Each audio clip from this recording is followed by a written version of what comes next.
there's a person who built this Silk Road, was around 26 years old, and he tried to build this particular he tried to host a website in which he can sell drugs and other kind of things. I think $42 million, which was in the case of Trump, and Trump's some kind of confidential photos, emails, and other kind of like phone numbers and other private information was compromised. Hello guys, if you are curious about what to do after graduation, then we are here with a solution. We bring you back AfterGrad Season 4 in a new format on your tip, 24/7. In this episode of Web of Shadows, we are going to focus on topic such as dark web in AI. Subscribe and please do watch till last.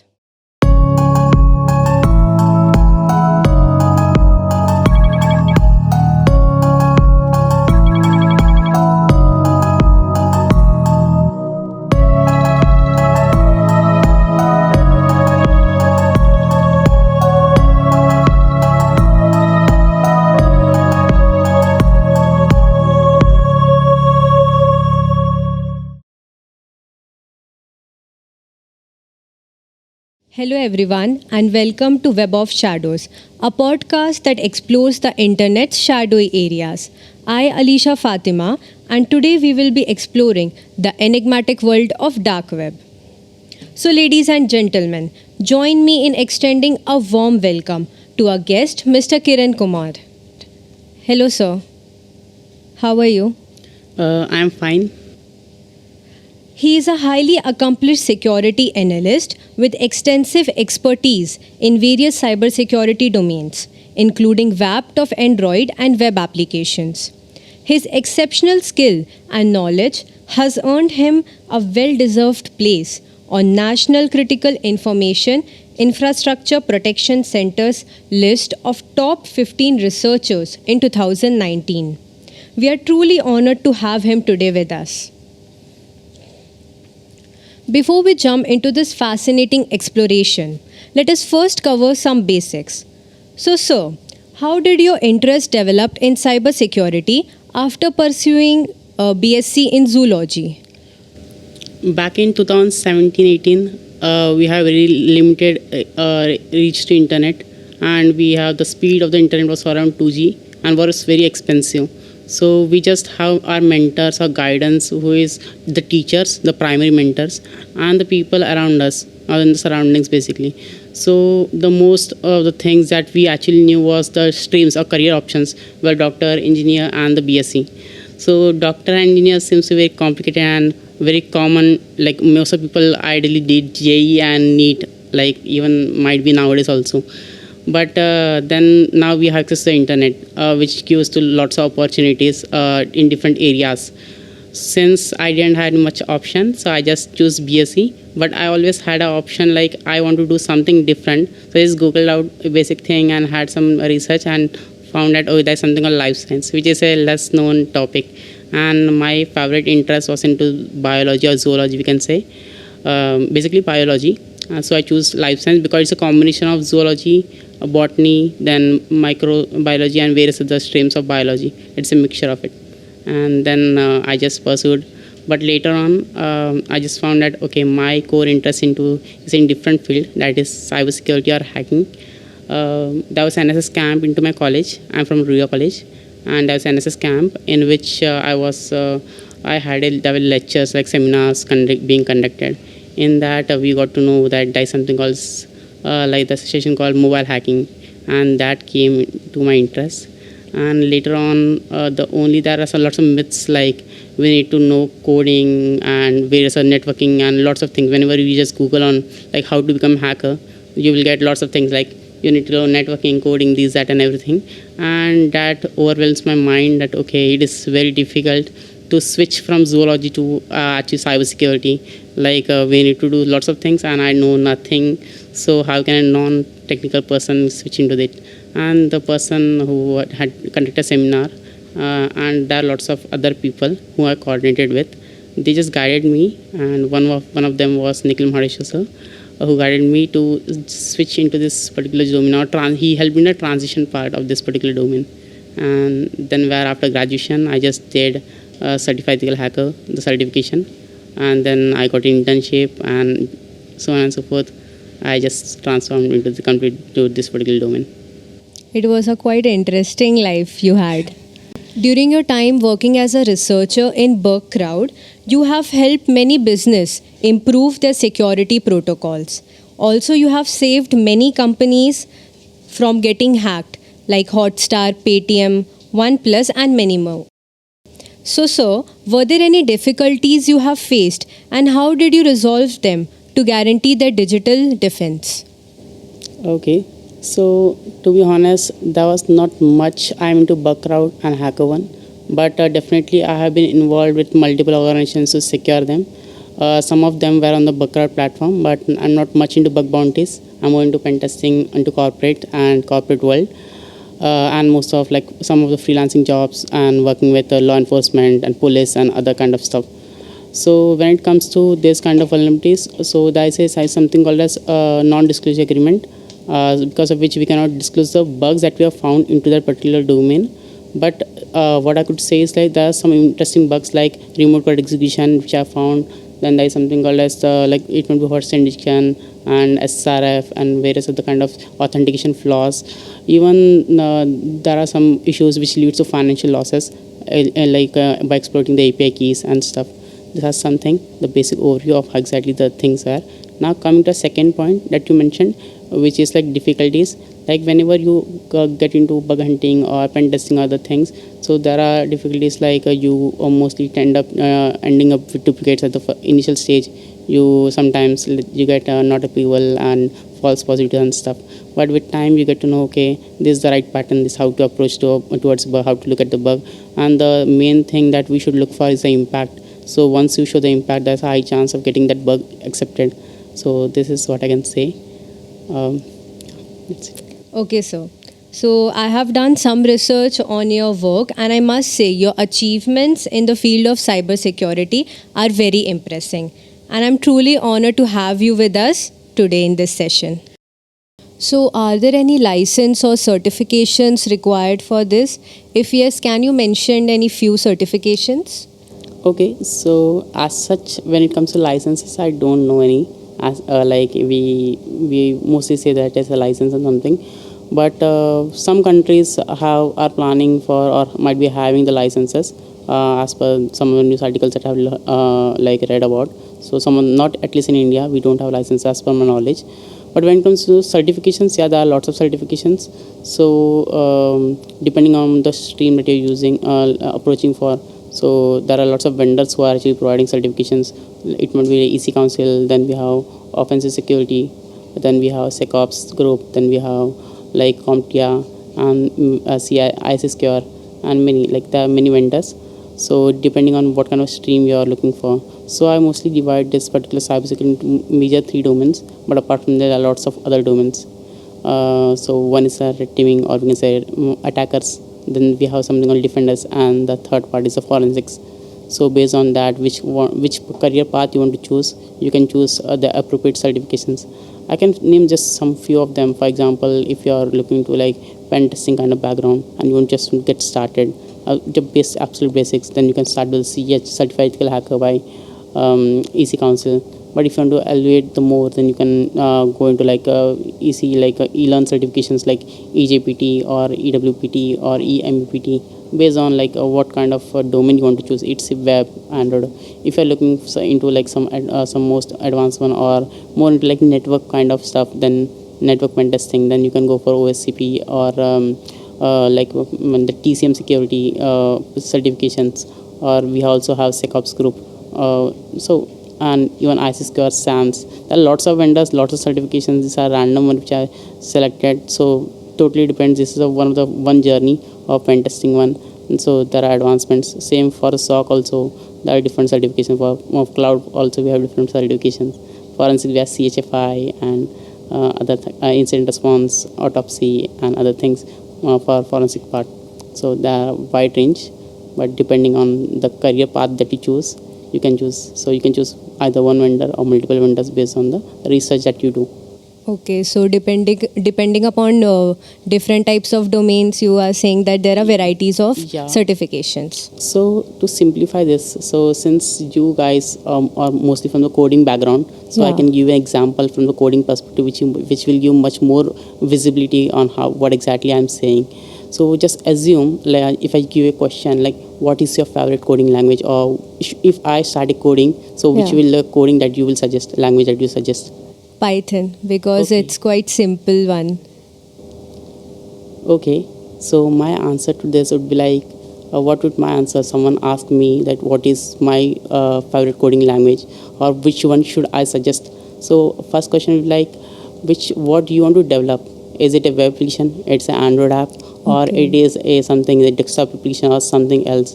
So based on the answer, I will suggest. Let's assume that it is a web application. Then I will give him a path journey. Like you can start with HTML, JavaScript, and PHP for just to start with it as a basic, easiest we can start with. And then from the backend technology, we can use MySQL, MongoDB, or depending on what kind of use case it is.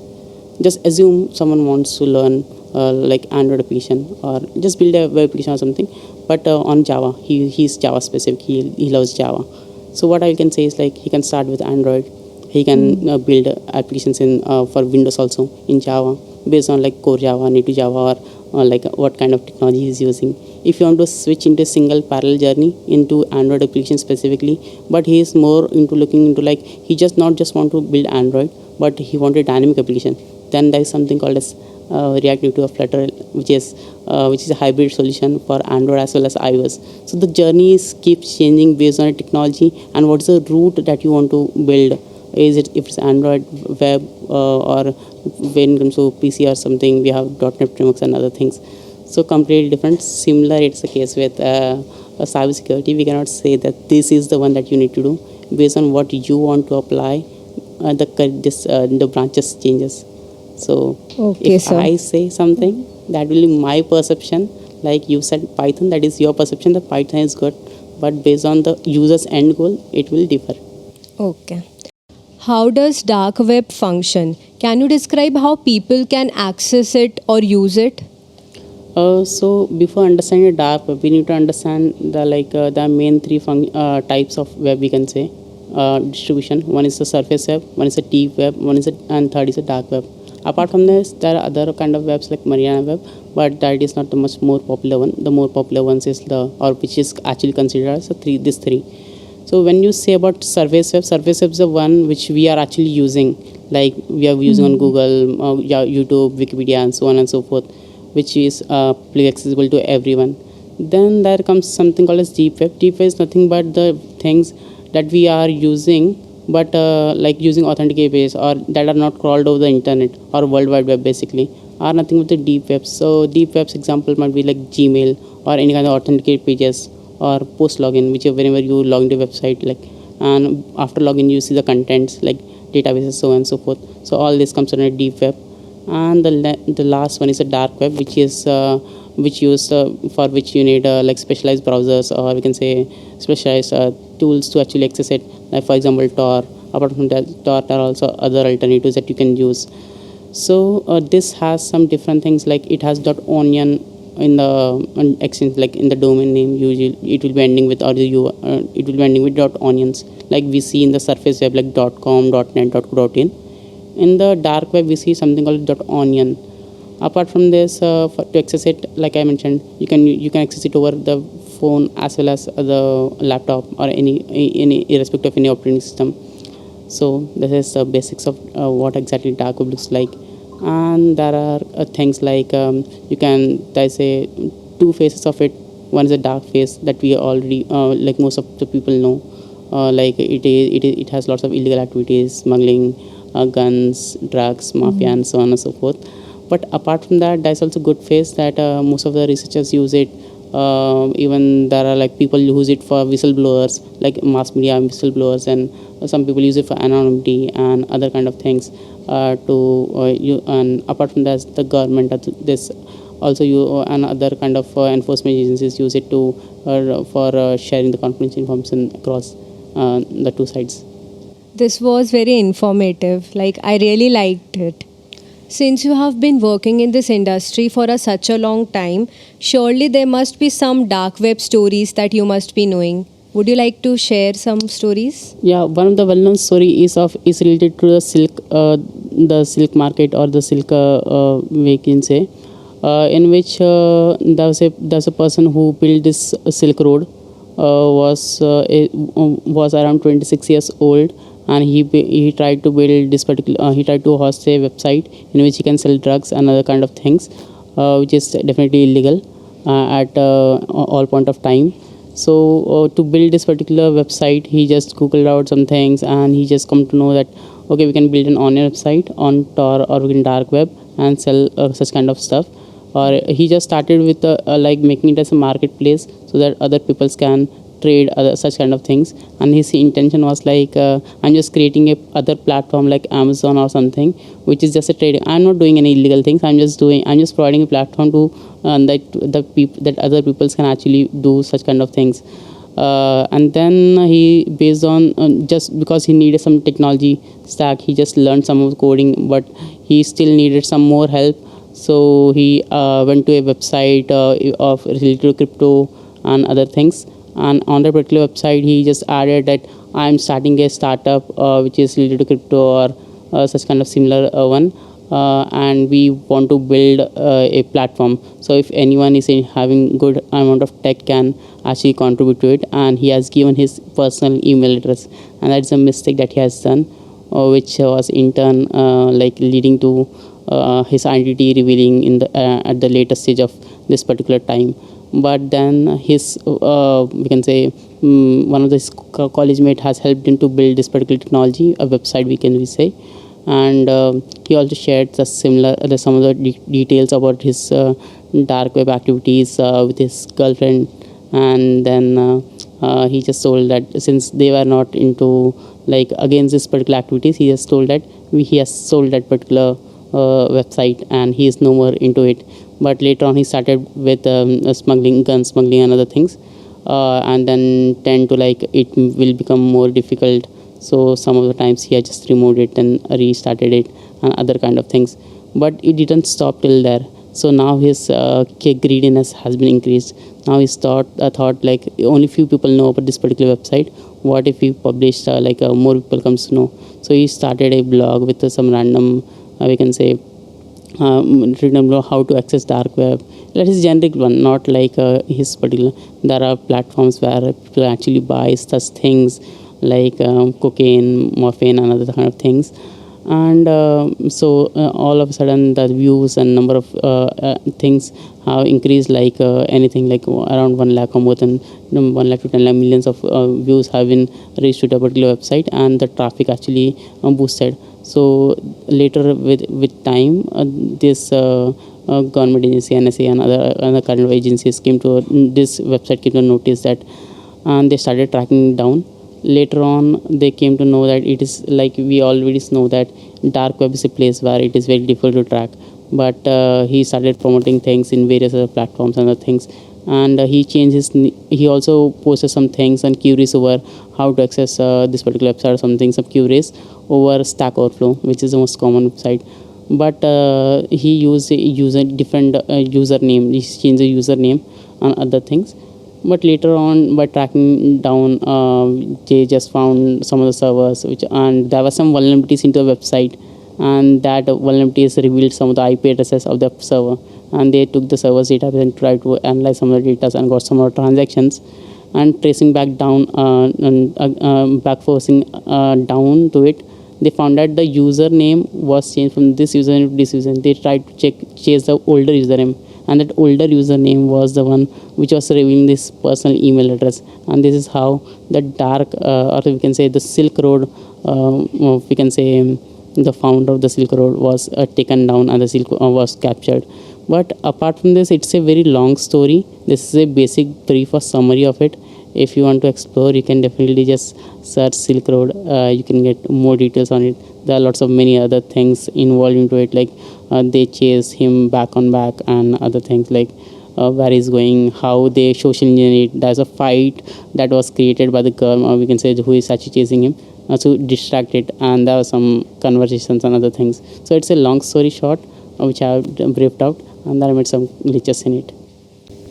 Which countries have most dangerous hackers in the world, and what kind of crimes are done by these group of hackers? So it is ideally difficult to say which countries are can be ranked basically is the most dangerous one.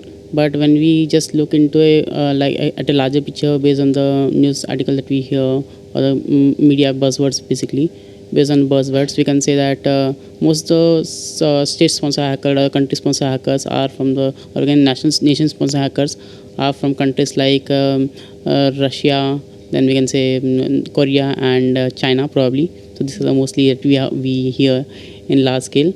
But when we say about the hackers, or we can say pen testers, or white hat hackers, or security researchers, so at the global scale, then it is a proud moment to say that India is ranking in the top at Bugcrowd. As per the latest statistics, you can refer on to Putzfigure or the official Bugcrowd platform. So initially India was on a very lower scale, but now it has taken up all the countries, and it is the leading. We have the leading hackers in India. Okay. I'll surely remember this as a GK question. Okay. So, highest amount of wealth stolen by these hackers? So when you compare with the wealth part, so hacking is all about impact and impact on the wealth. So one of the most we can say highly impacted is the Ukraine, we can say Ukraine power grid attack, in which half the homes were they were completely, the electricity was cut off for the entire, and you know the value of the electricity. Once there is no electricity, the entire city is shut in the shutdown mode.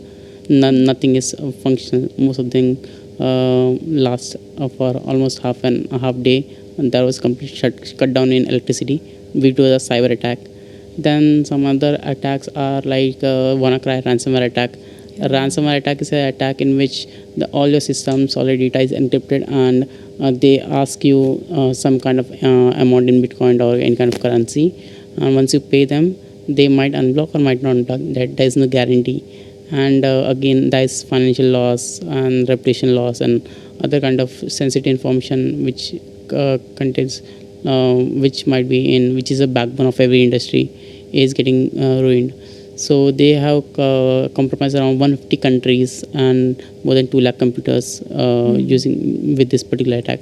So the financial loss or the reputation or in overall cannot be calculated when it comes to cybersecurity. It's so huge. You can assume 150 countries are being exploited within a single ransomware attack. Okay, so if so many crimes are occurring due to dark web, then why can't we just ban them? So this is basically a debatable topic, as well as a bit complicated to answer, because not just to answer but also to take action. Because when you say about the law enforcement agencies and why don't we ban it, so dark web is not just used for illegal activities. They also use, like we discussed in the earlier answers, they also used for anonymity, for privacy reasons, and it also used by researchers and whistleblowers and other kind of media. For example, someone wants to disclose something without actually identifying or highlight something. You might be aware of the Edward Snowden case study. So there are such whistleblowers which privacy need to be taken care. So there are technical, we can say drawbacks. So we can say limitations. One or drawbacks, limitation because of which you cannot do it. Second is the judiciary part. Like it is the entire. It is not specific to a country. So it is the entire globe. So there are lots of countries that are involved, so that it needs to be international standard law. So one country might have other law and the country might have another law, so there's a judiciary issues to perform any kind of law. And again, they have to take care that this particular laws should not track a particular individual and other things. So due to such kind of complications, it is very difficult to standardize a law. But there are lots of precaution measures that are being taken, and there are other ways to actually investigate such kind of crimes and take it down. Okay, so because of few government enforcement laws and limitations, we are not able to ban it. What are bug bounties and the highest bounty ever received by any hacker? So bug bounty is nothing but a kind of platform, or we can say a kind of methodology in which the companies actually provide rewards to the researchers, or we can say the pen testers, in the form of it might be in the like vouchers, coupons. It might be like in the terms of money, or swags like t-shirts, bottles, or some other kind of stuff. It is like you just find a vulnerability or a security flaw into a website and report them ethically, and they reward you in return. This is what bug bounty is. There are lots of other platforms to start with bug hunting. One is like responsible disclosure programs. Like you can just Google it out. Like for example, Google responsible disclosure program, or some kind of company target name, responsible disclosure program, or bug bounty or something. You will get some websites out of them. Apart from this, if you are looking for a platform, like you see Amazon, Flipkart as a trading platform, similarly we have something called as Bugcrowd, HackerOne, Synac, and other kind of platforms. Where we can actually, there are companies who say that you can just compromise our websites, and you will be defining this amount of bounties in return. So and there are also point-based things. So this is how exactly bug bounty look like, and there are platforms out of it which you can register and start with it. Apart from that, when it comes to like highest bug bounty, so the as far as my knowledge, it's around $605,000. It has been issued to a researcher who has changed 5 different vulnerabilities into an Android operating system. 6,05,000 is a pretty huge amount, right? And I think it's a great platform to earn money. Yeah.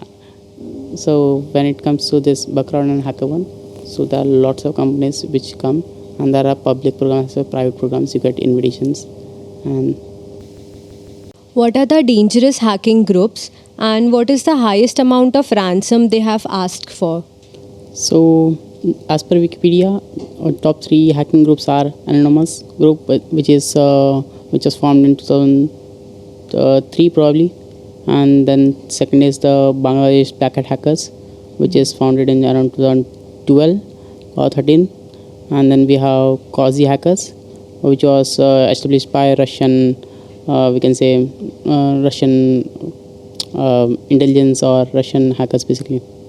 So these are 3. Apart from that, the ransom, when you say, it's around I think $42 million, which was in the case of Trump, the Trump blackmail case, in which the dark, we can say the New York Times or New York databases or something compromised, and in which most of confidential details like Trump's some kind of confidential photos, emails, and other kind of like phone numbers and other private information was compromised, and it was funded with $43 million, and I think that was the highest one which I can think of. Okay, it was a new information which I learned over here. How can AI be leveraged to enhance the monitoring of investigation of criminal activities on dark web? So there are 2 parts. Like AI can be trained using the different models. Since AI is always based on the existing data and the past data, so we can have a common set of keywords, some kind of patterns, anomaly behaviors, because of which this can be trained. But apart from this, like since everyone know that there's something called ChatGPT, but ChatGPT works on a surface web and has not much into the dark web. So for dark web, we have a new AI has been developed, which is called as Dark BART or something. I don't recollect the name exactly, but this is something Dark BART or something similar name, which is being developed. And this is some tedious part when it comes to dark web monitoring, because as a AI model, we don't want to actually give access information to the AI, as it can do lots of criminal activities or might be dangerous. So what the developers have done is like they have scraped, or we can say crawled, millions of terabytes of data, I think 2 to 3 terabytes of data, and based on that data they have filtered the sensitive information like PI information, like the phone numbers, Aadhaar card, PAN card, or other kind of details which are sensitive, or uncensored content like pornography and other kind of things. And based on that, which should not be revealed to AI, and they have masked them and re-filtered that re-uploaded filter data to the AI and trained on that particular model. So, and this model is probably not public because it can be misused by lots of people, and this is used to actually track various kind of criminal activities and based on patterns. And they are working on the multi-language model so that they can decode stuff like most of the AI based, we can say, dark web content having different language, different code, we can say, we can say coding language. Not when I say coding, not actual coding that we do or Java or something. Yeah. It's like a code language, we can say. They are working on the different regional languages. So currently it is in English, and they are soon developing different models which can work on different translation things, and it can automatically translate, automatically decode things, even automatically decode the code language that are using, and find much more, have much more accuracy in analyzing the threats. Okay, so are there any emerging trends or advancements in AI-driven cybercrime on dark web that we should be aware of? Yeah, AI, people are using AI to actually generate like anti-evasion techniques. Like for example, the malwares. AI build on malwares. They are AI build on bots, AI bots, which are used for different kind of attacks like the denial services and other things. There are phishing, social engineering attacks like AI-driven phishing emails, phishing websites, and other kind of things which are being used. Apart from that, there are like multimedia, we can say faking, or like they use technologies like deepfake technologies to create AI generated voice. Like they can just mimic your voice and create an there are lots of kidnap cases that we are seeing. There are lots of other kind of similar cases which you're seeing to create fake evidence, fake things, and create a nuance in the society. Okay, so can you tell us how are criminals using dark web in AI? Yeah, sure. So we ideally use this AI tool to actually create defenses. Like there are, and like whenever we try to pen test any activity, or we can say when a cyber criminals try to exfiltrate any kind of things, there are two phases. One is the red teamers, and one is the actual criminals. So both have the same face or same mindset. So we try to exfiltrate. We try to build our own malware. So this malware can be in a decryptable format to bypass this, or bypass this firewall and other kind of evasion techniques. We use this AI tool to actually build all this sophisticated malwares. Next, we have criminals actually use to create or build phishing attacks, phishing emails, draft phishing, other kind of things. When it comes to the social engineering part. So apart from that, there is something called as voices, like deepfake images, deepfake, we can say, voice notes, fake voice notes of any kind of people, and even videos. They can also create videos using deepfake technology, and this AI is a very good support for it in building all these scenarios. And we have recently seen a high rate and increase in like kidnap cases and other cases to which this AI is being involved to perform high level cyber crimes. Okay, that was something very insightful. Edward Snowden, former intelligence officer and whistleblower from USA, once stated in his documentary, "The dark web is like a wild west of the internet, where anonymity and illegal activities coexist in digital frontier."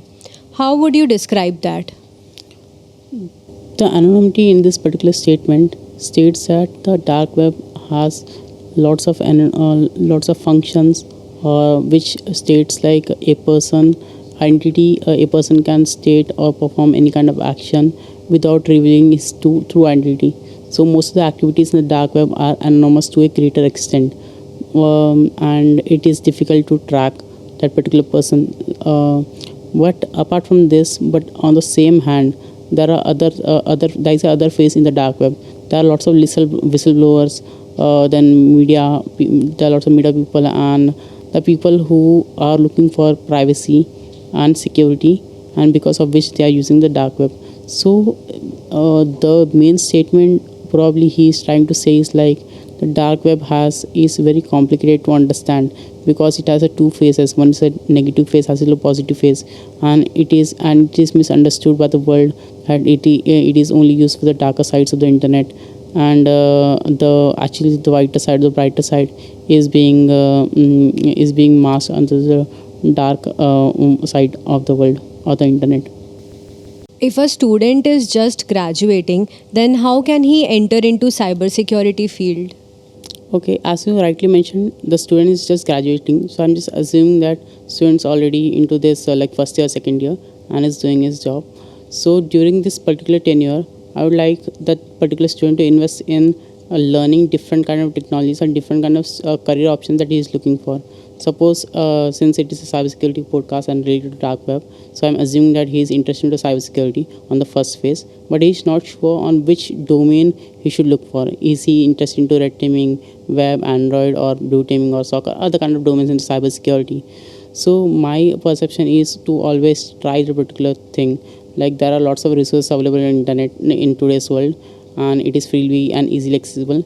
You can explore some of the things, just go through a syllabus and and based on that, after experimenting all of them, he can actually choose which one should he go for. Just assume that let's take all the three scenarios. Let's take example of red team. He want to go into attack offensive part, and he can start with web, because web is the one which is easily accessible across the globe. Like you can take any website. There's no we can say additional requirements to start with it. Like any, you just need a laptop, and all the websites are easily accessible, and every company has a website for it. Now coming to second, that I would suggest is to go for Android, because Android is something which is again Android APKs which can be downloadable and installable and export and things, so you can definitely work upon it. Then you can parallelly move on to whichever platform you would like for. It might be iOS, it might be network, it might be whatever you are looking for. This is the basic journey for, we can say, pen testing. Same for SOC. For SOC, you can start with just building a basic VMware like kind of setup, and which you can deploy, create two instances, and try installing SIM tool, running, deploying the PFSons or some kind of similar firewall, and just playing with it so that you can configure the basic alerts into your own system, into your OEM, configure all the things for you, and such similar kind of journey. So when you experiment on these things, and when you start learning on it, same goes with forensics. Whatever the logs, event logs, Windows logs, your browser logs, and other kind of logs that are being generated, try to investigate it. Try to create a sandbox sandbox environment in which you are actually executing some kind of malware, and try to investigate it, like how exactly this malware is being working, what is the behavior, try malware analysis, and other kind of stuff. So in this different kind of journey, you will actually have the taste and flavors of the particular, like how exactly this is functioning, and which is your keen area of interest. And now the question comes, how to select this particular syllabus. Like this is the most like emerging question. Or we can say most of people actually struggle. There are hundreds and thousands of resources. Which one should I start with? So my personal approach is like, we can just go to YouTube. For example, I'm interested in learning ethical hacking, or let's say web application pen testing. I'll just Google out like ethical hacking playlist. So this is a keyword playlist that I use, and once I go to playlist, and I will just go to different multiple playlists. Okay, so let's take, we have 5 different playlists which you have got, and in this, from 5 playlists, I will check for the syllabus in that particular playlist, which is the one which I already know I can eliminate about. There is a high chance that you are already into a domain, so some of the other elements you might be knowing, and some of the topics are new for you. So I will choose the newer topics, and then out of this 5, suppose the 2 or 3 got eliminated. So from 3, let's assume 2 got eliminated, we have 3, and 3 we will just try to see, okay, some are the language or the way of speaking we are not able to analyze, it's very slow or something, so that's it eliminated. So we had last final 2, and finally you can just choose between 2 of them. And I would prefer choosing a one which has much more syllabus, detailed syllabus, and much detailed explanation, and have practical approach also. So finally you have the only one right choice for you, which has the which one you are looking for, because every person have different perception and way of learning. So might be you are a best mentor for me, but someone else, like in our college and schools, we see that she is my favorite teacher, he is my favorite teacher, but for someone else, like his teaching is good for him. So similar, we have lots of mentors in the internet. You can filter it out, analyze. You can just go to 2-3 recordings, or we can say videos, and you can choose or make a wise decision based on your research. This is how I approach for. Once the free training is done, then we have the visibility, like where should we actually invest. since we already taken enough knowledge, now we have the opportunity to check the paid syllabus, paid courses, paid certifications, like what are things that we are missing, what are the advanced topics that only few people are actually. In 90% courses you will see that most of the syllabus are common. There are only few organizations, few companies which are actually providing outstanding or different out of the box syllabus. So you can figure out easily once you already have knowledge of free. Once then you can actually invest in the right thing and at the right time. And Okay, sir. by the time you have already explored lots of various different domains, and you are already you will be in the right path. So, what are the entry level salary for a fresher? Like what he could expect? Got it. So this totally depends on varies from company to company. So how can you actually identify? It might be certification, it might be salaries. So what I really do, I just go to Naukri, LinkedIn, Indeed, LinkedIn, and other kind of job platforms. And what I look for is like, suppose I have got my interest. Let's assume that I'm interested in pen testing. So I'm looking for a pen testing job, like security analyst, penetration tester, cybersecurity analyst, other things. I will see what are the companies requesting for. Are some of the companies which I want to apply for, they required CS might be. So I will do the CS certification because that is the best one. The companies need it and I did it. The same goes, suppose some companies say that okay, we are looking for OSCP, then we can go for OSCP. Based on company's requirement, we can actually choose certifications. I think that's the best pathway that we can choose for, because we actually fulfilling the company's needs. Now coming to salaries part, so this portal itself have some salary ranges from freshers as well as experienced people, and there are also other platforms like Glassdoor and Payscale and other different platforms, so in which you can get the average salary range of any company that you are looking for. Apart from this, you can also look at the current company stakes and other kind of portfolio margins and other things, like how the company is performing, what is the month-on-month growth and year-on-year growth in different websites and in different insights. Suppose if company is scaling and making profits, definitely the revenue, the budgets will be more, and accordingly your salaries will also be higher. On the other hand, if the company is in a decreasing cycle, so the hirings rate and everything will be in a descending order. So these are the multiple factors that you need to look for, and you can get the required amount, as well as skills are also important. If the company is ready to pay but you don't have the efficient skills, then again you are somewhere lacking. So you need to take everything. First is the skill, second is the research, market analysis, and then comes the salary based on this. So as you said, the average salary, it starts from around as per my vision, it starts from 20 as a fresher. Even I have friends who have 1 lakh as a fresher. Even I have 3.5 lakhs to 4 lakh as a fresher. So it's dynamic completely, and all the salaries are based on the real connects which I'm with, and it's completely true.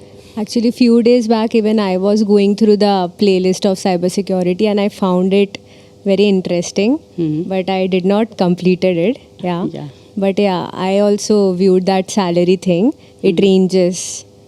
It can be very high also or very low, medium.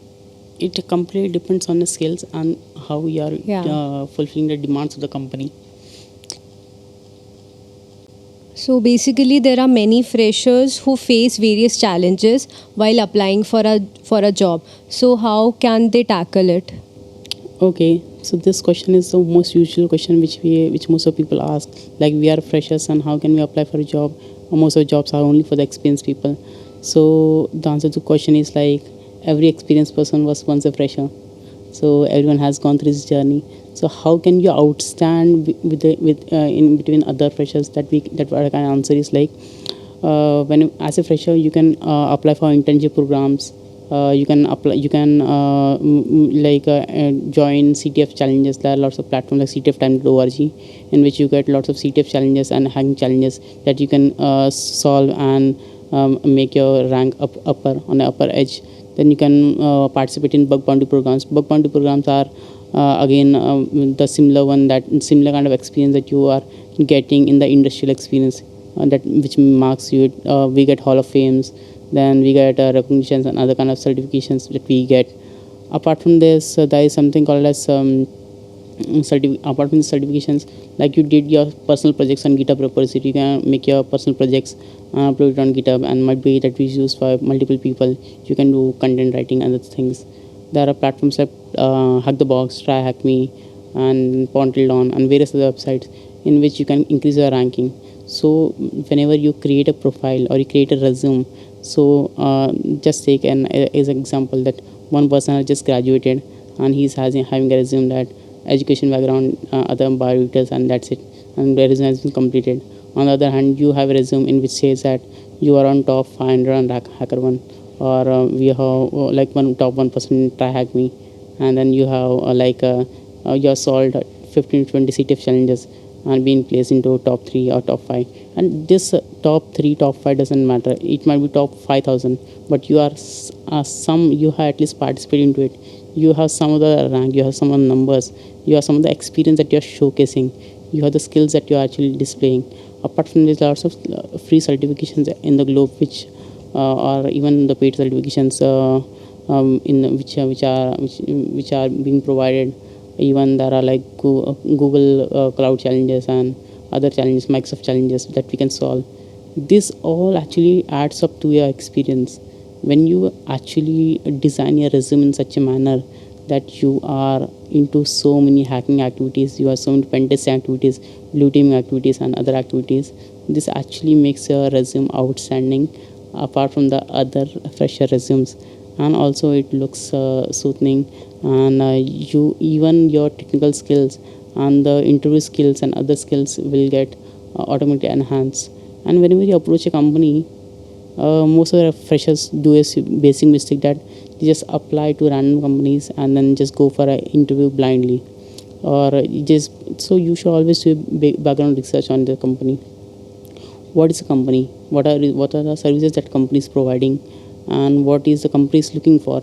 Is a company looking for a web application pen testing or something? So just rephrase your resume, in such a manner that which a company is looking for, you keep it on the top, because it's a general approach. We just look on the like nobody actually reads entire things, right? Like हर किसी को आदत होता है, हमें देखेंगे और हमें कुछ हमारे काम की चीज़ मिल गई तो हम उसका एब्जॉर्ब कर लेते हैं या फिर उसको फटाक से फिल्टर कर लेते हैं. So this is something that you need to look for. You need to look for like your resumes are 8 years, like and there are lots of automation when it comes to that. We get HRs get lot of bunch of resumes, so there's an automation system that actually reads and check for keywords they're looking for. Whenever you apply on Naukri or LinkedIn or wherever, so check the keywords that they are looking for and try to modify the resume in such a manner that keywords are present into your resume. For example, you have done into web application pen testing some kind of projects and they are looking for web pen testing. So into web application pen testing, or let's assume that they have mentioned WAPT. So instead of web application pen testing, you can write web application pen testing bracket WAPT. So that word is matching with that. So HR doesn't know what is certified ethical hacker might be, but HR is familiar with CEH. So instead of writing certified ethical hacker, also add CEH. This is like HR knows, okay, they are looking for CH person and you are the one who are looking for. So keywords are also very important along with experience and stuff. And all this actually intakes helps you to outstand your resume, filter your resume, and get higher chances of getting hired. Okay, sir. So that was something very informative, and I hope our viewers must have gained much knowledge about it. What significant conclusion or insights regarding dark web and its impact on our digital society would you like our listeners to take away as we wrap off this podcast? The key takeaways that we would like to say is like there are lots of myths regarding dark web. Like people think that accessing dark web is illegal, which is not true. Entire dark web is full of crimes and crime stories and only dark sites. But on the other hand, we can use dark web to analyze data. We actually, as a pen tester into cybersecurity researcher, what we also use dark web to exploit data, purchase credentials from the dark web and try to use it for logins and other pen testing or red teaming activities. Even apart from that, dark web is used to find like zero day exploits, like we can say down get zero day exploits. On the other hand, people assume that whoever is accessing dark web is will it get easily hacked, and it is very it requires very complicated skills to access dark web, but which is not true. It is similar, we can say similar to the surface web, but we need to just take additional precautions while accessing it, like enabling two-factor authentications, and whenever we try to click on a link, we should make sure that it is a genuine link and not the fishy or suspicious kind of link. Until unless we don't involve in illegal activities, we are not criminals.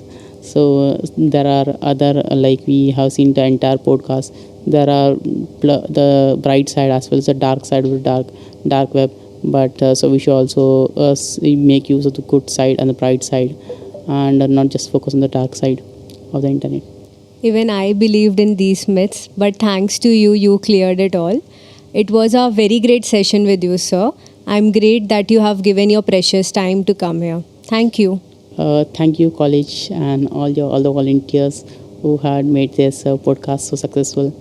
Even I am so glad that, and a bit excited because it is also my first podcast. Hope it actually adds value to the people who are viewing it. Thank you. Thank you. So this was our first podcast with Mr. Kirankumar, and I hope you all enjoyed it as well. Now let us meet you all on our next episode. Subscribe to our channel and follow us at IEEE SIESGST on Instagram. This podcast is also available on Spotify. Do check that as well. Stay tuned, stay connected.